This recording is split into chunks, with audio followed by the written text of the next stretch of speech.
Graças a Deus. Podem se assentar, irmãos e irmãs. Graça e paz a todos em nome de Jesus. Alegria estarmos juntos nessa manhã de domingo, depois de uma festa, coisa mais querida que a gente teve ontem à tarde. Eu queria convidar você a abrir sua Bíblia em Filipenses capítulo 3. A gente vai fazer a leitura a partir do verso de número 12. Filipenses capítulo 3, a partir do verso número 12.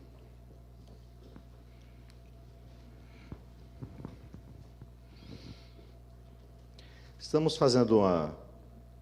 tendo aí a série sobre Filipenses, irmãos, que é uma carta, né? Toda a palavra de Deus é maravilhosa. Filipenses, para mim, pessoalmente, ela é uma carta muito especial. A gente vai fazer a leitura do verso 12 até o capítulo 4, verso 1. Filipenses 3, 12. A palavra de Deus diz assim: não que eu já tenha recebido isso, ou já tenha obtido a perfeição, mas prossigo para conquistar aquilo, o que também fui conquistado por Cristo Jesus. Irmãos, quanto a mim, não julgo havê-lo alcançado, mas uma coisa faço, esquecendo-me das coisas que ficam para trás e avançando para as que estão diante de mim, prossigo para o alvo, para o prêmio da soberana vocação de Deus em Cristo Jesus. Todos, pois, que somos maduros, tenhamos este modo de pensar. E se em alguma coisa vocês pensam de modo diferente, também isso Deus revelará para vocês.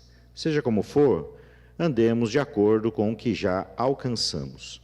Irmãos, sejam meus imitadores e observem os que vivem segundo o exemplo que temos dado a vocês. Pois muitos andam entre nós, dos quais repetidas vezes eu lhes dizia, e agora digo até chorando, que são inimigos da cruz de Cristo. O destino deles é a perdição, o Deus deles é o ventre, e a glória deles está naquilo que deviam se envergonhar, visto que só pensam nas coisas terrenas. Pois a nossa pátria está nos céus, de onde também aguardamos o Salvador, o Senhor Jesus Cristo, o qual transformará o nosso corpo de humilhação para ser igual ao corpo de sua glória, segundo a eficácia do poder que ele tem de até subordinar a si todas as coisas. Portanto, meus amados irmãos, de quem tenho muita saudade, vocês que são a minha alegria e coroa, sim, meus amados, permaneçam desse modo firmes no Senhor. Senhor, obrigado pela Tua palavra. Ilumina sobre nós, para que o Teu nome seja exaltado e glorificado sempre, em nome de Jesus. Amém. Irmãos, se for para pensar num tema aí da nossa mensagem de hoje, a gente poderia pensar num tema como prosseguindo para o alvo, ou o que eu quero é... São dois, fica aí a opção para você, tá? Vamos começar a leitura novamente, a partir do verso 12, vamos ler novamente até o verso 14. Não que eu já tenha recebido isso, ou já tenha obtido a perfeição, mas prossigo para conquistar aquilo para o que também fui conquistado por Cristo Jesus. Irmãos, quanto a mim, não julgo havê-lo alcançado, mas uma coisa faço, esquecendo-me das coisas que ficam para trás e avançando para as que estão diante de mim, prossigo para o alvo, para o prêmio da soberana vocação em Cristo Jesus. Mas o apóstolo Paulo aqui, ele está falando de algo muito interessante. Ele está falando de prosseguir com perseverança para um alvo. Na nossa vida a gente precisa ter metas, mas a gente precisa ter alvo. Tem um ditado antigo que diz que nenhum vento é favorável para quem não sabe onde quer chegar. Você precisa saber onde você quer chegar. Você precisa ter uma meta, você precisa ter um alvo. E o apóstolo Paulo, irmãos, não está falando de um alvo. Aqui ele está falando do alvo.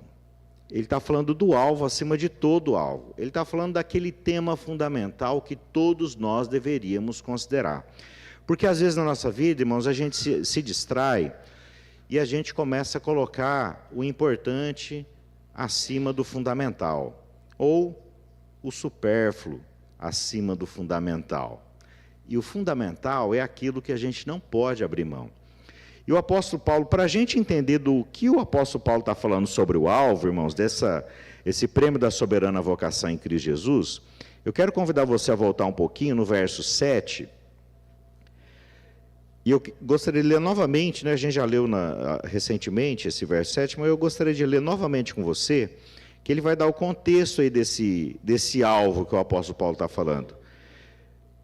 Filipenses 3,7. Mas o que para mim era lucro, isso considerei perda por causa de Cristo. Na verdade, considero tudo como perda, por causa da sublimidade do conhecimento de Cristo Jesus, meu Senhor. Por causa dele perdi todas as coisas e as considero como lixo para ganhar a Cristo e ser achado nele, não tendo justiça própria que procede da lei, mas aquela que é mediante a fé em Cristo, a justiça que procede de Deus, baseada na fé. O que eu quero é conhecer Cristo. O que eu quero é conhecer Cristo e o poder da sua ressurreição, tomar parte dos seus sofrimentos e me tornar como ele na sua morte, para, de algum modo, alcançar a ressurreição dentre os mortos. Deixa eu fazer uma pergunta para você. Qual o seu alvo? O que é que você quer? Jesus perguntou para um homem cego, o que é que você quer? Ele falou assim, que eu veja. Se Jesus perguntasse agora para você, o que é que você quer? O que você responderia? Olha que interessante, irmãos. Sabe o que o Paulo quer? O desejo do Paulo é muito impressionante, tá? Verso 10. O que eu quero é conhecer Cristo e o poder da sua ressurreição. Qual que o Paulo deseja acima de todas as coisas, irmãos? Ele quer conhecer Jesus. E o que é conhecer Jesus, irmãos? A palavra conhecer aqui, a gente tem uma dificuldade de entender o que a Bíblia fala sobre conhecer. Não é um conhecer teórico, tá? O homem conheceu a sua mulher. Isso não tinha nada a ver com livro, tá, irmãos? É um conhecimento de comunhão, é um conhecimento de participação. O apóstolo Paulo está dizendo aqui, eu quero conhecer Jesus, eu quero ser um com Cristo, eu quero ter intimidade com Jesus, eu quero andar com Ele, eu quero conhecer o poder da sua ressurreição. Mas o apóstolo Paulo diz que não apenas quer conhecer Jesus e o poder da sua ressurreição, irmãos, mas olha a sequência do verso 10. Tomar parte dos seus sofrimentos. Olha que coisa interessante, irmãos. O apóstolo Paulo quer tomar parte do sofrimento de Jesus. E ele não era masoquista, irmãos. Você acha que o Paulo se divertia quando sofria naufrágio, era espancado, chicoteado, picado por cobra, apedrejado? O apóstolo Paulo não gostava nada disso, irmãos. A questão, ele não gosta de sofrer, mas para o apóstolo Paulo, sofrer por Cristo era um privilégio.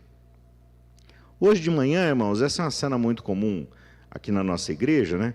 Às vezes a gente está chegando na igreja, o jovem, ele pega a vassoura e vai ali varrer a calçada. Eu acredito que o jovem não tenha prazer em varrer calçada. Mas sabe por que ele está varrendo aquela calçada? Ele está varrendo a calçada, eu acredito, irmãos, porque ele ama Jesus. Entendeu? A questão não é varrer a calçada. A questão é que eu estou varrendo a calçada para ele. Você está entendendo? O apóstolo Paulo não gostava de sofrer, mas ele entendia, irmãos, que se ele vai sofrer por Cristo, e sofrer por Cristo, para o Paulo, era um privilégio, porque nada na vida que a gente faça e que vale a pena, tudo que a gente faz na vida e vale a pena exige sacrifício, tudo. Então, quem quer servir a Jesus com alegria, diga amém. Amém. Tem sacrifício. Tua vida com Deus tem sacrifício. Quem quer viver em comunhão com a igreja, amar a igreja, diga amém. Vai ter sacrifício, irmãos, tá?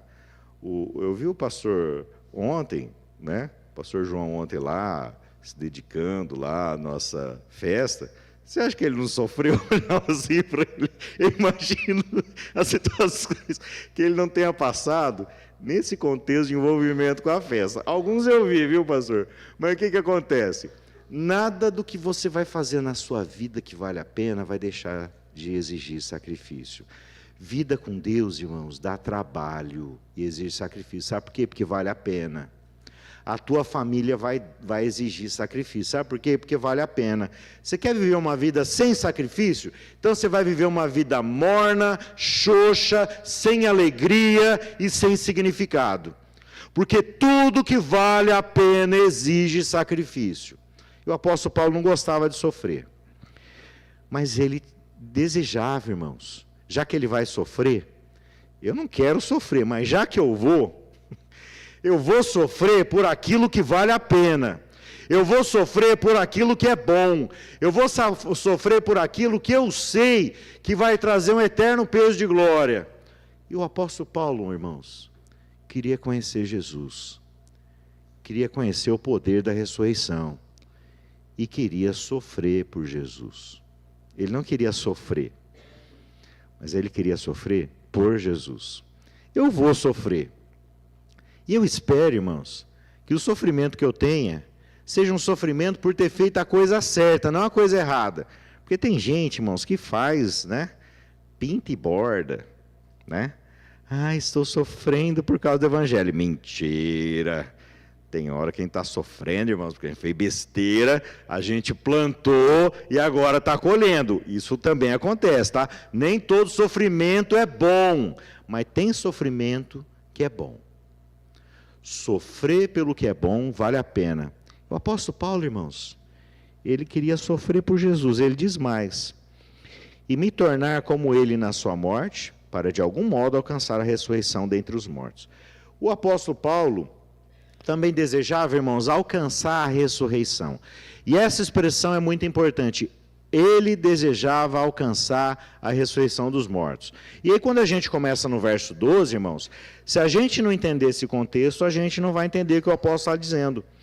Não que eu já tenha recebido isso, ou já tenha obtido a perfeição. Irmãos, quando é que a gente obtém a perfeição? Presta muita atenção.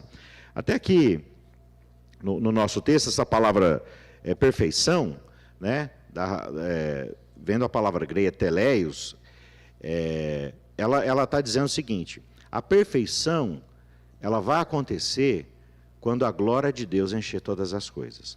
A perfeição vai acontecer quando Jesus voltar e a gente ressuscitar, tá?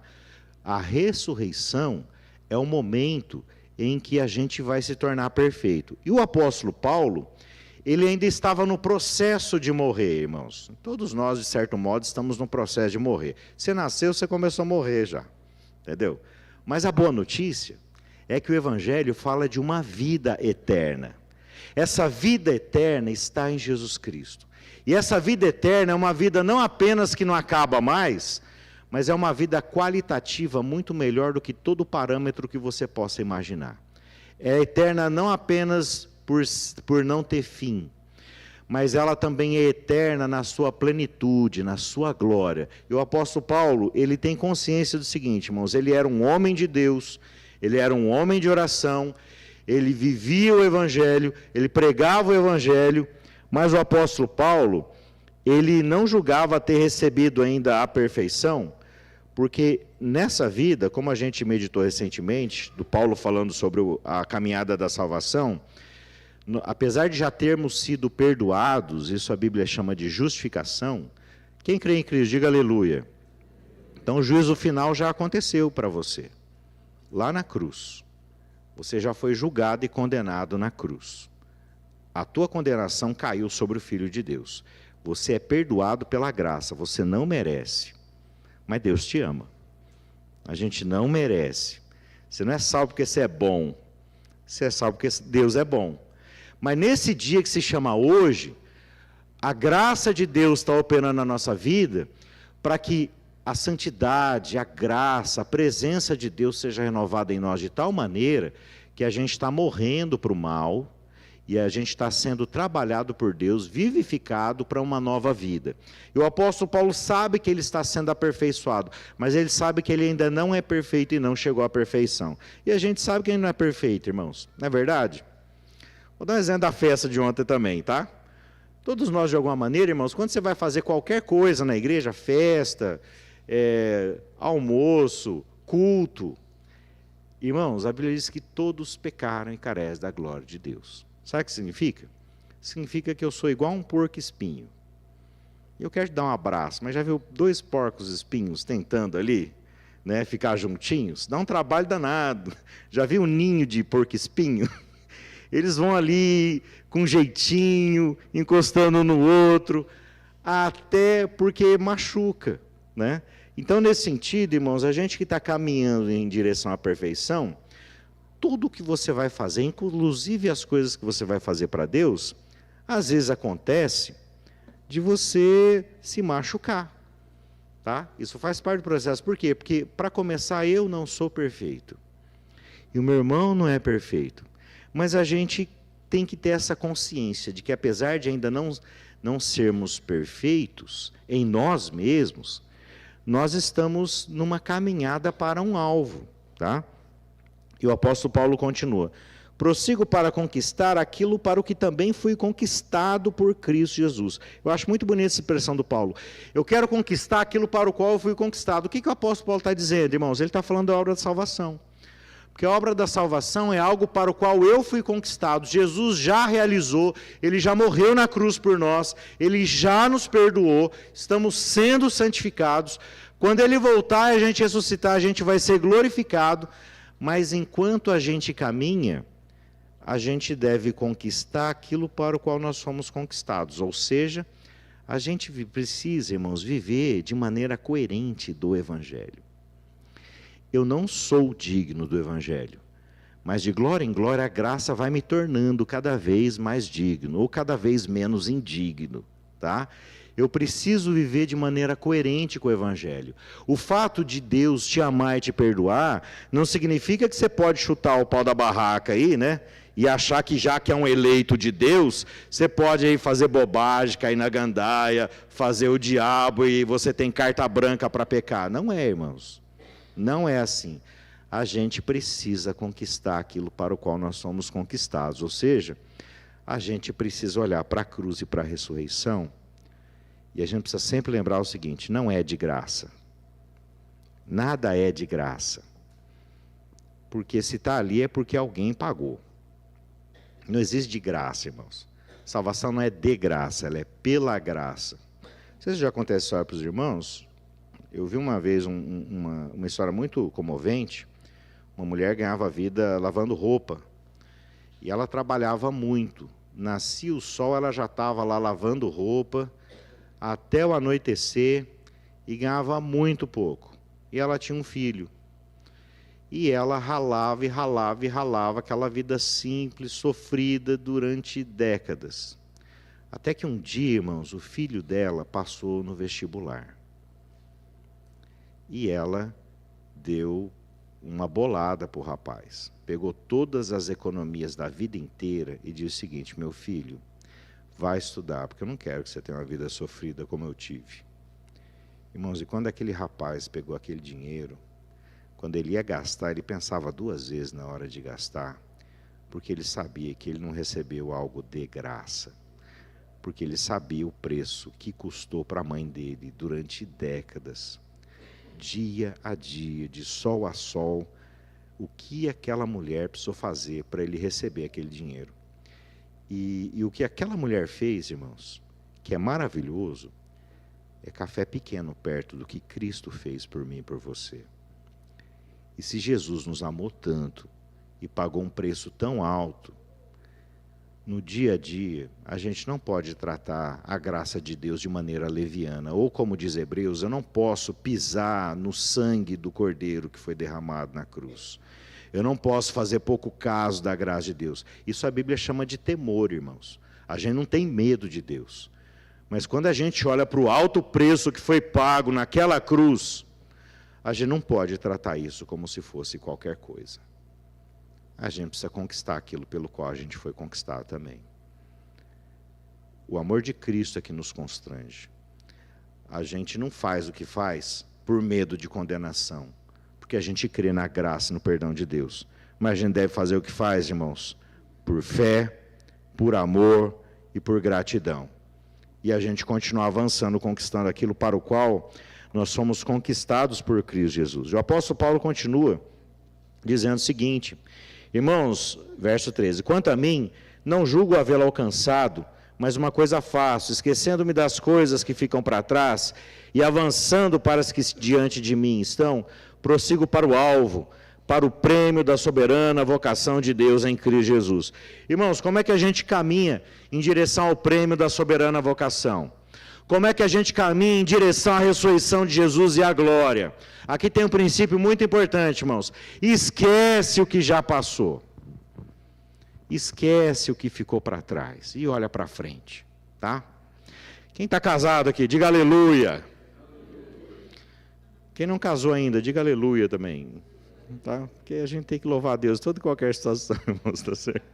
É o seguinte, em todo relacionamento, irmãos, a gente precisa atentar para o seguinte, sempre tem páginas difíceis, situações difíceis que acontecem. Mas você não pode ser um crente museu, né? Fica vivendo de passado, né? Qualquer briga começa, eu sabia, porque desde janeiro de 1973, eu sei que você é assim. E começa a puxar aquele histórico terrível, né, irmãos? Não pode viver de passado, né? Irmãos, irmãs... O que passou, passou. A água que passou não move mais moinho, irmãos. Esquecendo para as coisas que para trás ficam, eu vou avançar. O apóstolo Paulo aqui, irmãos, ele está falando da vida dele com Deus, tá? Mas se aplica para toda a área da vida. O que já foi vivido daqui para trás, seja bom ou seja ruim, já passou. Eu sou chamado para viver hoje. Irmãos, a Bíblia não chamou você para viver ontem nem amanhã, tá? A Bíblia chama você para viver hoje, mas você tem que viver hoje, não esquecendo de como foi ontem. Tem uma música que eu não gosto, irmãos, numa frase dela, fala, Jesus, o meu passado apagou. Isso é mentira, tá? Jesus não apagou o teu passado, ele redimiu, é diferente. Meu passado continua o meu passado, tá? O que eu acertei e que errei continua meu passado. Acontece que Jesus não apagou o meu passado, ele redimiu esse passado. Eu tenho um passado que agora é perdoado, graças a Deus, né? É um passado perdoado. Mas aquilo que já passou, bom ou ruim, irmãos, a gente não pode ficar vivendo de passado. Tem gente que vive das glórias do passado, né? Parece um hino aí de um time de futebol, né? As suas glórias vêm do passado. Para de viver de passado, né? Você tem que ver, brincadeira aí, irmãos, da torcida lá. Se bem que nem todo mundo da torcida sabe o hino, tá? Então fica a dica. Mas o negócio é o seguinte, você não pode ver de passado nem do bom, nem do ruim. Tem gente que vive da mágoa, da tristeza, do trauma do passado. Olha para Jesus, meu irmão e minha irmã. Esquece o que já ficou para trás. Fizeram mal para você, a gente fez um mal muito pior e ultrajante para Deus. E sabe o que Deus fez por você? Ele te amou e te perdoou. E uma vez que Ele te perdoou, então você está sem moral para não perdoar o outro. Porque por pior que tenha sido o que o outro fez com você, o que a gente fez para Deus, irmãos, é muito pior, tá? A gente ultrajou o Deus eterno e todo-poderoso com os nossos pecados. A gente não tinha direito para isso. Isso entristeceu o coração de Deus numa dimensão que nunca ninguém vai conseguir entristecer o nosso coração. Deus tem uma capacidade de sentir tristeza, irmãos, muito maior que a nossa, tá? Então, a gente tem que olhar para a vida, irmãos, viver o hoje, e o que passou, aprenda a resolver aos pés da cruz e a perdoar. E aquilo que aconteceu no passado de bom também, não fica vivendo aí das glórias do passado, entendeu? O que você fez lá foi lindo, maravilhoso, alcançou um grande êxito. Então para de viver de passado. Isso aí não vai resolver mais nada na sua vida. Hoje você tem uma vida para viver e você tem que olhar para frente. Agora olha para frente, tenha sonhos, sonhe, tenha alvos na tua vida. O Paulo tinha um grande alvo, irmãos. Meu alvo é Cristo. É a sua presença, é o poder da sua ressurreição, é o privilégio de sofrer por Ele, viver para Ele. Sabe por quê? Porque o Paulo tinha o grande spoiler da história da humanidade. Spoiler é contar a história do final antes da hora, tá, irmãos? Isso é um spoiler, tá? Eu não gosto de spoiler. Quando eu vou assistir filme, eu não assisto trailer, detesto trailer de filme, porque ele fica entregando coisa que vai acontecer no filme depois. Eu quero ser surpreendido, eu quero ser chocado, entendeu? A hora que eu vou assistir o filme, eu não quero ter a mínima ideia do que vai acontecer. Mas tem um spoiler que eu gosto, irmãos, que é o spoiler da Bíblia. A Bíblia já fala o fim antes do fim chegar. E sabe que a história, a Bíblia fala do fim? Ela fala que Deus já preparou o melhor para a gente, que o melhor só está começando, irmãos, a gente só tem as primícias ainda, o melhor ainda está por vir, a gente pode sonhar, e Deus tem preparado para a gente coisa muito maior e muito melhor do que você seja capaz de imaginar. O que você imagina é moeda, é trocado, perto da glória que Deus tem preparado para você. Então, viva hoje, olhando para o futuro. E a gente tem o privilégio, irmãos, de ter revelação do futuro. E a grande revelação de Deus é a Escritura. E a Escritura já revela o nosso futuro em Cristo. Nós que já somos amados, perdoados e aceitos, irmãos, a gente tem um futuro glorioso.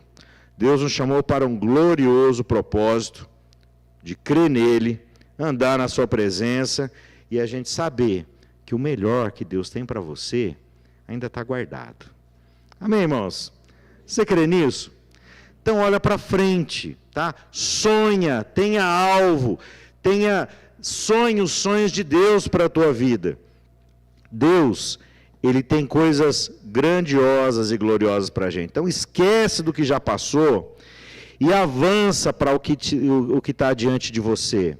Acima de tudo, como diz o verso 14, vou fazer em forma de convite aqui, tá, irmãos? Prossigamos para o alvo, para o prêmio da soberana vocação de Deus em Cristo Jesus. Esse prêmio, irmãos, é a ressurreição, é a glória de Deus enchendo todas as coisas. Verso 15. Todos, pois, que somos maduros, tenhamos esse modo de pensar. E se em alguma coisa vocês pensam de modo diferente, também isso Deus revelará para vocês. Seja como for, andamos de acordo com o que já alcançamos. O verso 15, quando diz, todos pois que somos maduros, a palavra maduro aqui no grego tem a mesma raiz da palavra perfeito ali no verso 12, tá? Tanto é que, se eu não me engano, a Almeida Revista Atualizada, ela traduz aqui no verso 15, todos pois que somos perfeitos, tá? Por quê, irmãos? Porque a gente... mas o Paulo não está se contradizendo, tá? Ele fala primeiro que ele não é perfeito, agora ele fala que nós somos perfeitos. É que no verso 15 ele está falando de uma posição que a gente tem em Cristo. Nós já somos perfeitos, nós já somos maduros em Cristo. Porque Jesus é o verdadeiro homem, ele é a imagem perfeita do Deus invisível. E na caminhada com Jesus, na caminhada de fé, na caminhada como discípulos que seguem a Jesus, o Espírito Santo está trabalhando a nossa vida de glória em glória para que a gente seja cada vez mais parecido com Jesus. E isso vai se realizar na glória quando Jesus voltar e a gente ressuscitar. Mas essa condição, essa posição, melhor dizendo, essa posição de perfeição, irmãos, nós já temos em Cristo Jesus. Eu gosto da analogia do óculos, né? Eu estou com óculos aqui para enxergar de perto. Se bem que aqui do púlpito eu tinha que abaixar mais a cabeça para enxergar direito aqui minha Bíblia. Mas é o seguinte, o óculos é transparente. Então, eu enxergo através dele normalmente. Se a lente fosse azul, eu enxergaria como, irmãos? Tudo azul, né? Se fosse vermelho, eu enxergaria como? Vermelho. E sabe como é que Deus enxerga você? Deus enxerga você com a lente de Cristo Jesus. Opa, falei do óculos, ele até caiu aqui. Deus enxerga você através da lente de Cristo. E sabe como é que Deus enxerga você? Amado, perdoado, aceito e sem pecado. Você merece isso? Não, irmãos. É graça, completamente graça, é 100% graça de Deus. É assim que Deus enxerga você. E é assim, irmãos, que pela graça, a gente deve buscar viver, conquistando aquilo para o qual fui conquistado em Cristo Jesus. Verso 17. Irmãos, sejam meus imitadores e observem os que vivem segundo o exemplo que temos dado a vocês. Pois muitos andam entre nós, os quais repetidas vezes eu lhes dizia, e agora digo até chorando, que são inimigos da cruz de Cristo. O destino deles é a perdição, o Deus deles é o ventre, a glória deles está naquilo que deviam se envergonhar, visto que só pensam nas coisas terrenas. Pois a nossa pátria está nos céus, de onde também aguardamos o Salvador, o Senhor Jesus Cristo, o qual transformará o nosso corpo de humilhação para ser igual ao corpo da sua glória, segundo a eficácia do poder que ele tem de até subordinar a si mesmo todas as coisas. Irmãos, aqui o apóstolo Paulo começa a falar de exemplo, né? Ele diz: irmãos, sejam meus imitadores e observem os que vivem segundo o exemplo que temos dado a vocês. Sejam meus imitadores. Essa é uma frase, irmãos, que todos nós deveríamos dizer com consciência tranquila e em paz, tá? Sejam meus imitadores. Em que aspecto, irmãos? O apóstolo Paulo acabou de reconhecer que ele não é perfeito. Mas ele ama a Jesus. Ele confia na graça. E ele está procurando viver de acordo com essa graça, essa presença, essa santidade de Deus. E nesse sentido, irmãos, o apóstolo Paulo diz, sejam meus imitadores. Isso, irmãos, é o que todos nós deveríamos poder dizer uns para os outros. A gente pode dizer para o nosso irmão, seja meu imitador? Seja meu imitador como? Todos nós, irmãos, temos dificuldade de temperamento, né? Todos nós temos, de repente, os gatilhos da nossa vida, tá? Todos nós temos problemas. Mas uma coisa, irmãos, a gente tem que ser exemplo. O Paulo aqui está dando exemplo de alguém que crê no Evangelho. Alguém que crê em Jesus Cristo. Alguém que crê no poder da cruz e da ressurreição. Alguém que vive para a glória de Deus. Alguém que, inclusive, deseja essa presença, deseja conhecer melhor o poder da ressurreição e deseja poder ter o privilégio de continuar sofrendo por Jesus. Assim, não apenas como os nossos irmãos da igreja perseguida, né, que nós meditamos na semana passada, mas hoje, irmãos, na nossa igreja, na nossa cidade, no nosso país, gente que ama o Evangelho, crê no Evangelho e muitas vezes vai pagar os mais diversos tipos de preço por não se vender, por fazer a coisa certa e por viver para a glória de Deus em amor ao Evangelho. Todo aquele que pretende viver no presente século de maneira santa vai sofrer por causa do Evangelho de alguma maneira. Tem gente que sofre na profissão. Tem gente que é pressionado a entrar no esquema. Você já viu gente pressionada a entrar no esquema, no trabalho? Existe muito, tá, irmãos? Ainda mais no Brasil, né? A gente é triste, irmãos. A gente gosta de falar mal dos políticos, mas a gente tem os políticos que a gente merece. Porque se você olhar para a população, grosso modo, a gente, como povo, a gente costuma praticar tudo aquilo que a gente critica nas altas esferas do poder. E a gente precisa se arrepender dos pecados, irmãos. A gente não pode se render à idolatria do tempo. E aqui, quando o apóstolo Paulo vai falar dos maus exemplos, tá? Aliás, eu quero convidar você a dar uma olhada novamente para o verso 2 do capítulo 3. Cuidado com os cães, cuidado com os maus obreiros, cuidado com a falsa circuncisão, porque nós é que somos circuncisão, nós que adoramos a Deus no Espírito e nos gloriamos em Cristo Jesus, em vez de confiarmos na carne. É verdade que eu também poderia confiar na carne. Se alguém pensa que pode confiar na carne, eu ainda mais. Fui circuncidado no 8º dia, sou da linhagem de Israel, da tribo de Benjamim, hebreu de hebreus, quanto à lei eu era fariseu, quanto ao zelo perseguidor da igreja, quanto à justiça que há na lei, irrepreensível. Quando o apóstolo Paulo, no início do capítulo, ele está falando dos cães, irmãos. Sabe que tipo de pessoa eram os cães?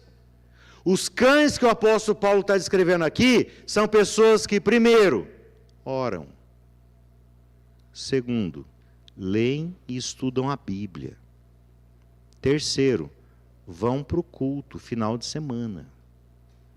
Quarto, eram generosos, davam esmolas. Quinto, entregavam os dízimos na igreja. Tem alguma coisa errada nessas coisas que eu acabei de dizer, irmãos? Nada de errado. Sabe o que há de errado? O errado é quando essas coisas estão completamente desconectadas com Jesus. Aí é um problema. Porque aí você não tem uma fé viva, você vive uma religião morta.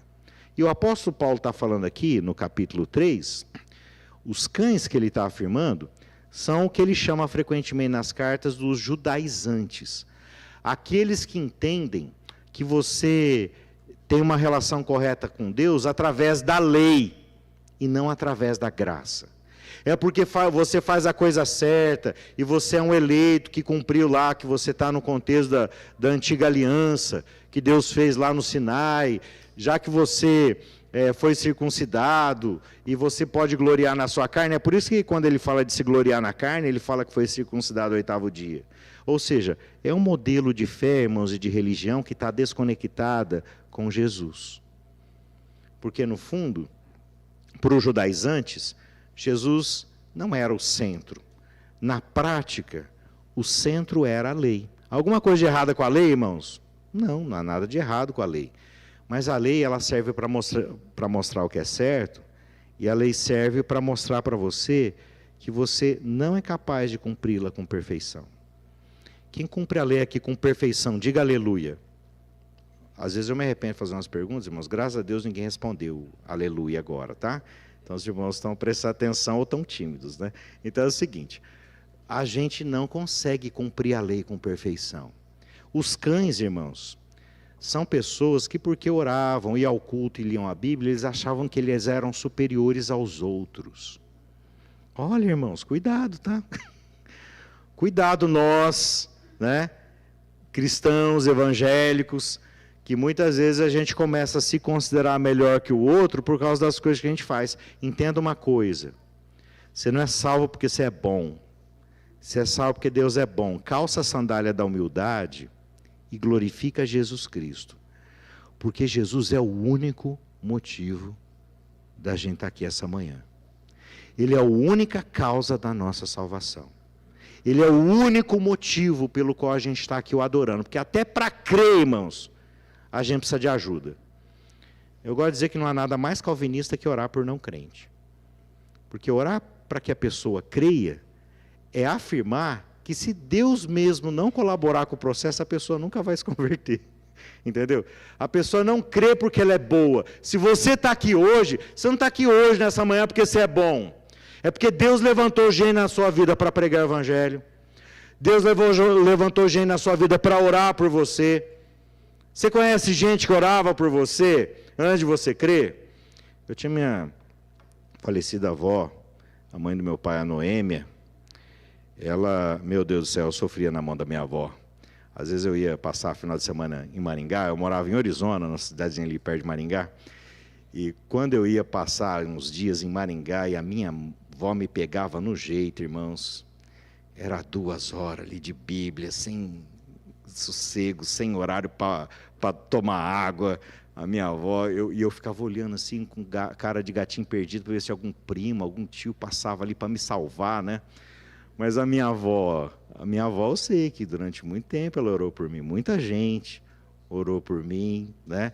Então, eu sei, irmãos, que eu não estou na graça porque eu sou bom. E a igreja é esse corpo que Deus chama para ser instrumento de bênção e de salvação na vida do outro. E os cães, irmãos, são pessoas que também oravam, tá? Ora, tá? Não estou falando mal de oração não, irmãos. Mas eu estou dizendo que é possível que você seja uma pessoa que vai para o culto, ore e lê a Bíblia e seja uma pessoa orgulhosa, prepotente, cheia de justiça própria, que acha que é melhor que os outros. É por isso que às vezes, irmãos, tem gente que se ofende quando vê o outro sendo abençoado. Você já viu isso, irmãos? Eu acho isso tão triste, irmãos. Às vezes Deus está abençoando lá o irmão e a irmã, se ao invés de ficar feliz, você fica ranzinza com Deus. Ai, Deus, porque o Senhor fez para mim e fez para o outro. Pelo amor de Deus, irmãos. Depila esse coração peludo. Entendeu? Que coraçãozinho. O coração, além de peludo, tem o pelo sem pentear, aquela coisa horrível, né? Pelo amor de Deus, irmãos. Fazer trança no coração peludo não resolve, tem que depilar esse coração peludo, tá? E aprenda a se alegrar com a bênção na vida do teu irmão, entendeu? Aprenda a contar as bênçãos, para de reclamar da vida. E se você está querendo alguma coisa tanto ainda e Deus ainda não deu, ao invés de ficar bravo porque Deus abençoou o outro, entendeu? Aprenda a ser grato. E de repente, às vezes Deus é tão bom, irmãos, que a gente deseja uns negócios às vezes que não era a melhor coisa para a gente. Ou às vezes a gente deseja uma coisa que é boa, mas a gente não está preparado, tá? Então não seja como os cães, tá? Cheio de religiosidade e justiça própria, mas cheio de si, e acha que merece tudo e que vale tudo e é melhor que os outros. Para com isso. Se humilha aos pés da cruz. Porque eu e você, se a gente está aqui essa manhã, irmãos, adorando a Deus, e o nosso louvor é recebido por Deus, é somente graça, completamente graça, é 100% graça, e toda a glória pertence a Jesus, nosso Senhor, que foi crucificado e ressuscitado. E é por isso que o Paulo diz também, no verso, a partir do 19, aliás, a partir do 18, pois muitos andam entre nós. Aqui, irmãos, o apóstolo Paulo está falando com a igreja, tá, irmãos? Muitos andam entre nós, dos quais repetidas vezes eu lhes dizia, e agora eu digo até chorando, que são inimigos da cruz de Cristo. O destino deles é a perdição, Deus deles é o ventre, a glória deles está naquilo de que deviam se envergonhar, visto que só pensam nas coisas terrenas. Irmãos, que Deus tenha misericórdia de nós, tá? Que Deus nos abençoe para que sejamos homens e mulheres como Paulo, que ele tinha um desejo, ele tinha um alvo, ele estava perseguindo o alvo de maneira muito clara, que é o prêmio da soberana vocação em Cristo Jesus. É alguém que cria no Evangelho, vivia o Evangelho, e o grande desejo dele é que essa vida de Cristo transbordasse na vida dele, e ele continuasse vivendo tudo para a glória de Deus, sabendo que não tem mérito nenhum, mas reconhecendo que ele já estava debaixo da graça, porque Deus é bom, porque Deus é misericordioso e gracioso. Mas ele reconhecia, irmãos, ele olhava ao redor. Mas não acontece aqui na Bet Avot, né, irmãos? Acontecia lá na igreja dos Filipenses, né? Que tinha gente equivocada, cheia de si, né? Ao invés de cheia de Cristo. Agora, para se encher de Jesus, você precisa se esvaziar. Para se encher de Jesus, você precisa tomar a tua cruz. Para se encher de Jesus, você precisa dizer não aos apetites e paixões que são contra você. Quem teve essa semana vontade de fazer coisa errada, diga misericórdia. Ó, já ouvi algumas manifestações aí, os mais sinceros responderam, ou não tímidos, né? Vou fazer a pergunta de novo, vou dar uma oportunidade para você. Quem teve vontade de fazer coisa errada essa semana, diga misericórdia. Misericórdia. Deixa eu entrar no coro com vocês. Sabe por quê, irmãos? Porque a Bíblia diz que o coração é enganoso mais do que todas as coisas e desesperadamente corrupto. Às vezes eu ouço gente assim, ai pastor, porque eu estou ouvindo o meu coração, então lascou muito, tá? Não ouça o teu coração, porque Jeremias 17 diz que o coração é enganoso e desesperadamente corrupto. Ai pastor, mas isso trouxe paz para o meu coração. Você não tem que fazer o que traz paz no teu coração. A Bíblia diz, seja a paz de Cristo, o árbitro no teu coração. Não é necessariamente a tua paz, tá? Porque você sabe, irmãos, que a consciência pode ser enganada? Sabe uma maneira eficaz de enganar a consciência? Presta muita atenção, tá? Que isso aí é do dia a dia nosso hoje. Uma maneira muito simples de enganar a consciência é com ideologia, com doutrina errada. O pessoal que lançou os aviões lá nas Torres Gêmeas, os terroristas, eles estavam com a consciência bem tranquila, tá, irmãos? Porque eles acharam que eles estavam fazendo aquilo para a glória de Deus. Olha que absurdo, irmãos. Da mesma maneira, quando você vê aí na história da igreja, as páginas muito tristes, de pessoas que se diziam cristãs, que queimavam pessoas na fogueira, que torturavam e faziam coisas horríveis, faziam, irmãos, às vezes achando que estavam promovendo a glória de Deus. Uma tragédia, irmãos. A gente precisa da palavra de Deus e da orientação do Espírito Santo para que a gente tenha uma consciência realmente livre. E se o Filho vos libertar, verdadeiramente sereis livres. Mas sem Jesus, irmãos, não há libertação.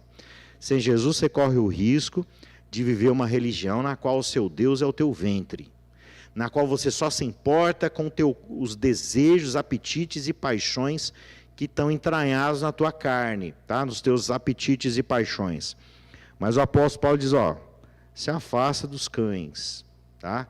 Se afasta daqueles que têm uma aparência de piedade, mas no fim das contas, só estão procurando seus próprios interesses. E para alcançar os seus interesses, irmãos, há uma grande diferença entre Jesus e Maquiavel, tá? Tem muito crente maquiavélico hoje em dia, tá? Jesus, ele sempre nos ensinou que a gente deve fazer o bem, a coisa certa, custe o que custar. Maquiavel não. Maquiavel dizia o seguinte: se eu tenho um alvo, eu estou autorizado a fazer tudo o que tiver no meu alcance para alcançar aquele alvo, tá? Mesmo que seja matar, mentir, enganar, tá? Isso é uma coisa maquiavélica. Tem uns crentes hoje em dia, irmãos, que estão migrando para outras ideologias e doutrinas, tá? Você vê uns cristãos de vez em quando defendendo o indefensável, pode ver que o bichinho da ideologia já mordeu, tá? Em todo espectro, tá, irmãos? Desde achar que é normal matar, entendeu? E é saudável matar, até o pessoal que defende a iniquidade e o pecado, dizendo que isso é humanidade. Cuidado com a ideologia. Para a gente encerrar, irmãos, capítulo 4, verso 1. Portanto, meus amados irmãos, de quem tenho muita saudade, vocês que são a minha alegria e coroa, sim, meus amados, permaneçam deste modo firme no Senhor. Permaneça deste modo firme no Senhor. Tá? De que modo, irmãos? Crendo no Evangelho, crendo que a tua salvação está no Evangelho, crendo que a tua salvação é graça mediante a fé em Cristo Jesus, entendendo que você pode ter muito desejo, sonho na tua vida, tá? Mas nenhum sonho e desejo deve ser maior do que o Evangelho, que é o desejo de andar na presença de Jesus, de conhecer o poder da sua ressurreição. E se você vai sofrer, eu não desejo que você sofra, tá? Mas você vai sofrer, tá? Não estou jogando praga não, tá, irmãos? Mas você está vivo, você vai sofrer, tá? Você pode ser rico, pobre, homem, mulher, não interessa a tua condição. Você está vivo, vai ter sofrimento nessa vida. Mas já que a gente vai sofrer, irmãos, sonha como o apóstolo Paulo: já que eu vou sofrer, eu desejo sofrer por amor de Cristo. Eu desejo sofrer por aquilo que vale a pena. Então, já que vai sofrer, sofra para a glória de Deus. Sofra pelo Evangelho. Sofra pela tua família. Sofra pela igreja. Sofra por aquilo que é bom. Sofra em favor daqueles que estão sofrendo, tá? Mas prossiga para o alvo. Viva a carreira que está preparada com perseverança. E que Deus te abençoe. Deus nos abençoe, irmãos, e que Deus tenha misericórdia de nós. O apóstolo Paulo diz que os cães estavam circulando na igreja. Deus te abençoe para que você seja a ovelha do bom pastor e não cão. Queria orar com você. Feche seus olhos. Vamos orar.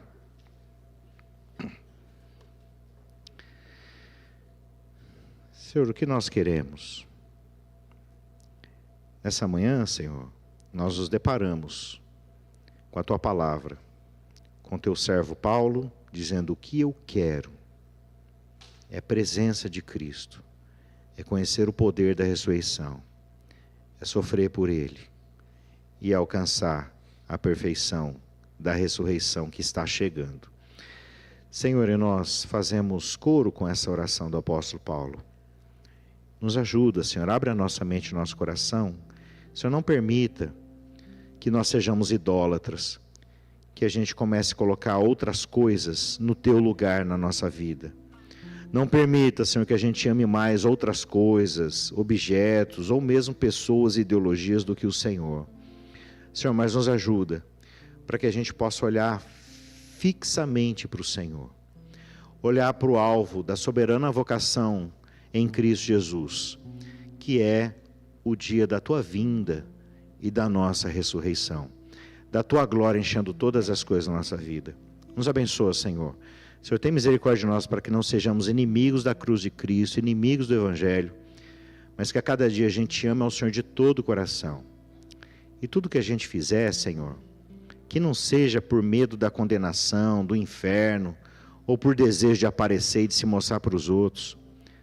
Senhor, que tudo aquilo que a gente venha fazer seja em adoração ao Senhor e para a tua glória. Porque quando a gente vive para o Senhor e faz para o Senhor, a gente não tem motivo de reclamação e murmuração. Só queremos te agradecer pela tua palavra. E assim como Paulo tinha um desejo, que era prosseguir até o alvo, um alvo tão maravilhoso, o alvo. O Senhor nos ajuda para que a gente tenha o mesmo alvo, de adorar o Senhor, de andar na tua presença e de naquele dia contemplar a tua glória. Aquele dia em que o Senhor vai enxugar dos olhos toda a lágrima, aquele dia em que o Senhor vai fazer novas todas as coisas, aquele dia, Senhor, que vai ser tão maravilhoso, que a gente não tem nem ideia e nem parâmetro para avaliar, porque nem olhos viram, nem ouvidos ouviram aquilo que o Senhor tem preparado para aqueles que o amam. Por isso, Senhor, obrigado por essa manhã, obrigado pela alegria que nós temos de estarmos reunidos como teu povo, tua igreja, para te adorar.